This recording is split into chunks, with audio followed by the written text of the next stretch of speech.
أعوذ بالله من الشيطان الرجيم بسم الله الرحمن الرحيم الحمد لله رب العالمين والصلاة والسلام على سيدنا ونبينا أبو القاسم محمد اللهم صل على محمد وآل محمد وعلى أهل بيته الطيبين الطاهرين المعصومين. Assalamu alaikum, brothers. As always, it's an honor and a privilege to be here amongst you, to participate in these programs, especially programs as significant as this one, where we are remembering the shahadat and the martyrdom of Abi Abdullah and Hussein alayhi salam. These are the majalis, inshallah, these are the nights that will catapult us for the whole year. These are the nights that will keep us strong, inshallah, till next year when we could remember him again. But we need to make the most of them, right? Now, following off of yesterday's speech, today's speech, because I know there's a lot of people who weren't here yesterday that are here today. So today's speech is going to be, it's not 100% based on yesterday, so you'll be able to keep up, and the connection won't be too strong that you won't understand tonight's speech. But those who were here, inshallah, you'll be able to pick up on a few of those connections as well. Now, off of what Haj Naki just said, that Imam Hussein alayhi salam didn't do anything for himself. Right? It was always for Allah. It was always for Islam. It was always to spread the religion of his grandfather. Right? His grandfather came and over 23 years sincerely struggled to teach Islam, to teach God's message to everyone he could. The Imams after him, Imam Ali alayhi salam, Imam Hassan, Imam Hussein, and all the way to the living Imam, their job is to continue to spread this message, continue to let everyone become aware of Islam and its beauty. Right? So there's a very interesting statement that Imam Hussein alayhi salam made. He said, when he's talking about his movement being greater than himself. He said, if it's only through murdering me, only through killing me, that the religion of the Holy Prophet could survive, then O swords, take me. Right? It's very powerful. Now a lot of us might make such slogans.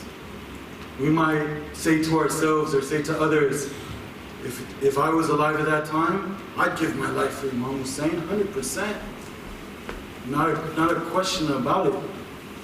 Right? Today, if the Imam comes, if he orders me to do something, I'll do it. I will 100% follow his command. Right? The thing with these words of Imam Hussein alayhi salam is he backed it up. We know on the day of Karbala, he showed that this is what needs to be done to save Islam. I will give my life, and he gave it. I remember I was listening to a scholar.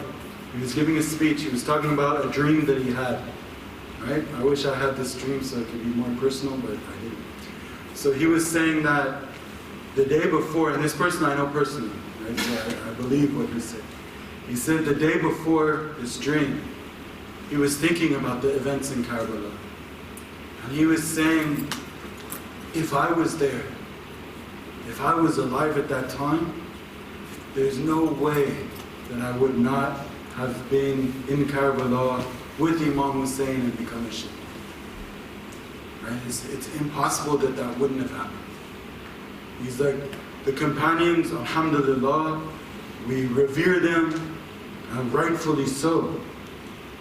But it's not a question in our minds today where we would have stood. He said after he was thinking this, he went to sleep. And then in his dream, he was in Karbala, right, in his dream. And he had this pleasure. And remember the story of when Imam Hussein was praying, some of the companions stood to become a human shield to, defend the Imam from arrows that were shot at him, right? And a few of these people died from the wounds of these arrows. They were literally human shields. He said that his task was to do that in his dream.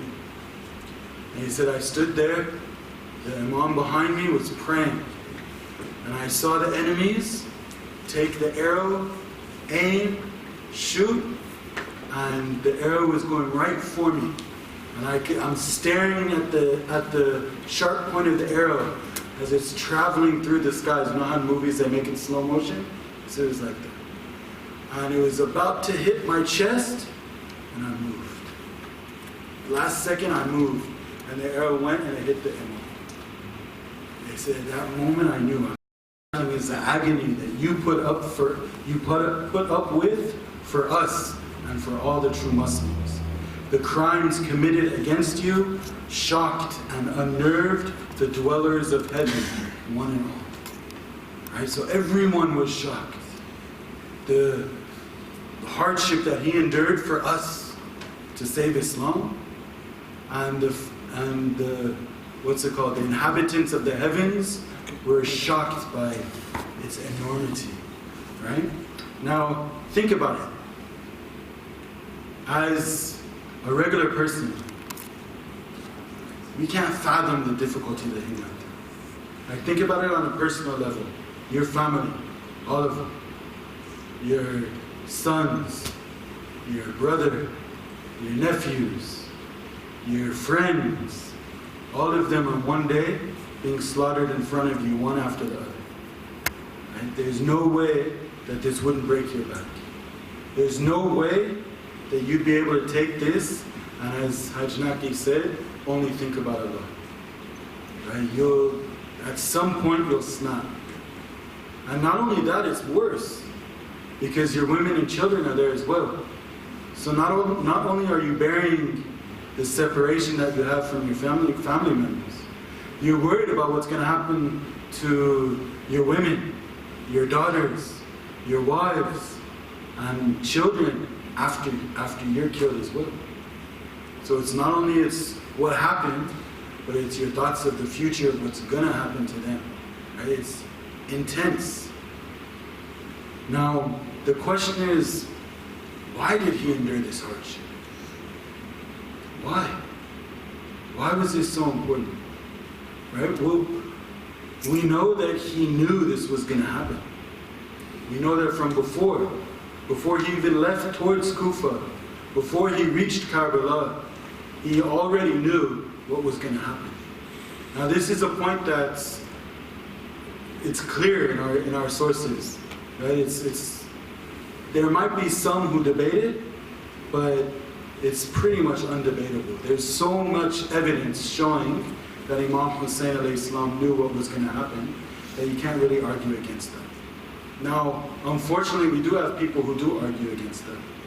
So there's a pretty famous speaker who frequents Australia, and he's of the opinion, and he's mentioned in some speeches, that Imam Hussein alayhi salam didn't know that he was going to go to Karbala and become shaheed. He was unaware of this. And his proof for this is that Imam Hussein brought his women and children. If Imam Hussein knew what was going to happen, he would not have brought his women and children. He would only have brought himself and his family. There was no need for the women and children. Right? How would we answer that? How would we respond to such a statement? Right? Because in our sources it's clear. Please recite a salawat ala Muhammad wa Allahumma salli ala Muhammad wa ali Muhammad. Excuse me. In our sources there's no doubt that the Imams have knowledge of the future. And it's particularly Imam Hussein, throughout his life, was reminded a few times of this. Now, remember that first statement that I mentioned. Imam Hussein says, if killing me is necessary for the preservation of Islam, then O swords, come take it. If killing my family is necessary, it's necessary. If the women being there and having what happened to them afterwards is necessary for Islam to be saved, so be it. right? And think about it. The musibah that we have when we're talking about what happened to the women is much more painful than what happened to the men, right? Much more painful. Think about Sayyidah Zainab. Wherever she went, wherever she was taken after Ashura, her words shook the souls of everyone who listened. These words were the beginning of the revolution. Without that aspect, without that dimension, who knows if this story would have reached now? It was necessary. Right? Everything all together, all of it was necessary. Right? Now, the more pertinent question though, how can we benefit from this? And this is what we touched upon a little bit yesterday, and we're going to touch upon today. So, the way we benefit from this sacrifice is that we share in it. We grieve for what happened to Imam Hussein alayhi salam and the Ahlul Bayt. That's how we benefit from it, right? And we cry, right? We imagine ourselves being afflicted with such misery. And then we put it on, right? We imagine it from ourselves as grief, and then we transport it to the Imam who's much better than us, and also one of the awliya of Allah, and that's why it should hurt more. Because it happened to him, not us. Right? If it happened to us, it would be bad, it would be a tragedy, it would be sad. Right? But to the grandson of the Prophet, that's much more. Right? Now, another phrase from Ziyarat Ashura, and this one is very interesting. وَاسْأَلُوا اللَّهَ بِحَقِّكُمْ وَبِشَانِ الَّذِي لَكُمْ عِنْدَ أَنْ يُؤْتِيَنِي بِمُصَابِبِكُمْ أَفْضَلَ مَا يُؤْتِي مُصَابًا بِمُصِيبَةٍ. And it goes on. Right? I implore Allah to give me, because of my suffering in you, the best which might have been given to an afflicted person, for the sake of your place before Him and your righteousness, and also the hardship I endured in your way. Let me read that first part again and think about that. I implore Allah to give me. So you're asking benefits from Allah. You're asking something from Allah. And in the ziyarats, we'll get to what we're asking. But we're asking Allah to give something to us. Right? For what? Because of my suffering in you. Because my heart breaks because of what happened to you. My suffering is the pain that my heart feels, the grief that I have because of what happened to you. Because when I remember the tragedies that happened to you, it hurts. Right? And what are you supposed to give? The best which might be given to an afflicted person. So you're asking Allah, you're not afflicted. You didn't endure this hardship that Imam Hussein did. Right? Your family is just fine. But you're asking Allah to give you rewards as if you were afflicted. Why? Just because you're grieving for Imam Hussein. And remember, yesterday we were talking that some of these actions in this world, Allah has magnified or multiplied their rewards. And grieving for Imam Hussein is one of them. That's why you get so much rewards. This is one of the keys to paradise that Allah has given us. Right? This is one of those actions that Allah has blessed us with that we should all be thankful that we're aware of, that we actually do mourn for Imam Hussein. Imagine all of those people who don't. There's the far majority of this world don't mourn for Imam Hussein. They don't benefit from this blessing that we do. Rather, inshallah, we do. Now, of course, when we want to gain these rewards, our mourning must be sincere. Right? We have to really be cut. We have to really grieve. Right? It's not showing off to others. It's not crying so others could see us. It's not attending majalis because my friends are attending. It's really sincerely being sad for what happened. That's the most important thing. You have to sincerely be sad. If you are, then you're sharing in his what's it called? In his grief. Now, the outcome of this is amazing, which is also mentioned in Ziyarat to Ashura. So we know that the Imams on the Day of Judgment, and the Ahlul Bayt and the Prophets, they're going to have a special place. Right? So when everyone's raised, and everyone's scattering around like locusts, like bugs, right? And everyone's thinking about themselves and no one else, we'll glance up and we'll see there'll be an area where the Ahlul Bayt are. And everyone's going to want to be there. Right? This is where everyone's going to want to go. And it's possible to get there. It's not impossible. Right? There's two things we need. One is taqwa.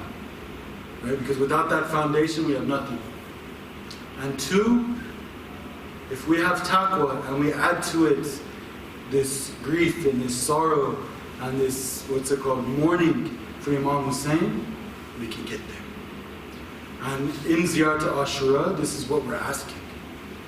Right? So it's a very interesting request that we have in Ziyarat to Ashura, which I'm not sure if we pay attention to when we read it. It says, وَاسْأَلُهُ أَنْ يُبَلِّغَنِي الْمَقَامَ الْمَحْمُودِ لَكُمْ عِنْدَ اللَّهِ. I ask him to take me to the praised station, Maqam al-Mahmud, which you have before him, which you, Ahlul Bayt, have before Allah. So this praise station, this Maqam al-Mahmud, what is this? What is this that we're taught to ask Allah for? Right? Why are we taught? Because this ziyarat comes from the Imams. We're taught to ask this. Now, I know a lot of you know who Sheikh Hamid Waqar is. He came for Fatimiyya recently. In his first speech in Muharram this year, he gave a lecture about the authenticity of Ziyarat Ashura. Refer to that, look it up, it's on YouTube. And you can see why this ziyarat is important. Now in this ziyarat, this phrase is one of the most important. Right? This phrase is very telling. Because in all of our sources, there's only one other place that this Maqam al-Mahmud is mentioned. Right? It's mentioned in the Quran as well. وَمِنَ اللَّيْلِ فَتَهَجَّدْ بِهِ نَافِلَةً لَكَ عَسَّى أَنْ يَبْعَثَكَ رَبُّكَ مَقَامًا مَحْمُودًا. Right? And keep a vigil for part of the night, referring to Salatul Layl, as a recommended devotion for you. It may be that your Lord will raise you to a praiseworthy station. Right? So this praiseworthy station comes with sincere and difficult, spiritual struggle. Staying up at night, worshipping Allah.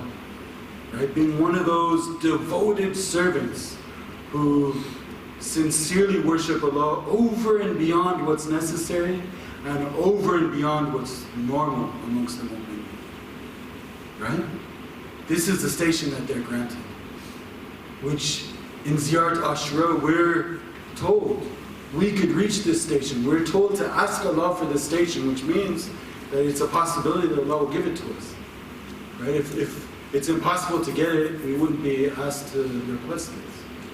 So we could reach that Maqam al-Mahmud. And some of the people who comment upon Ziyarat Ashura say that that's that station in the hereafter where the Imams are.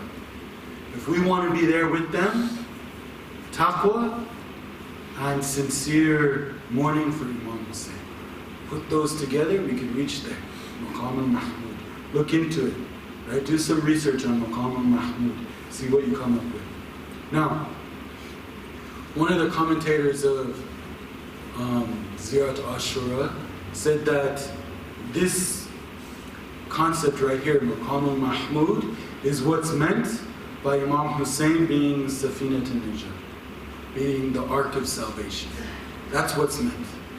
That when you embark upon this ark, when you board this ship, it'll take you to this maqam al-mahmud. Right? So he connects these two different traditions together in this way. So inshallah, I ask Allah, and inshallah we should all ask Allah to enable us to embark upon this ark, embark upon this ark of salvation through the grief and the mourning of Imam Hussein alayhi salam. That we're all able, through this grief and through the taqwa inshallah that we strive to obtain, that we're able to reach this maqam al-mahmud. That when we're raised up from our graves, we'll be taken to the place where the Imams are. Imagine that. When you're crying over what happened to Imam Hussein alayhi salam, as the tears roll down your cheeks, right? Think about the blessings that you could be. Think about how much you want to be next to Imam Hussein on the Day of Judgment. Realize that the more your heart hurts over what happened to him, the more sincere your tears are, the better chance that you'll be sitting next to him on the day that really matters, inshallah. So with that, please recite 3 loud salawats and welcome Hajj Hussein Jaffer to read the Musibah, inshallah. Wassalamu alaikum wa rahmatullah.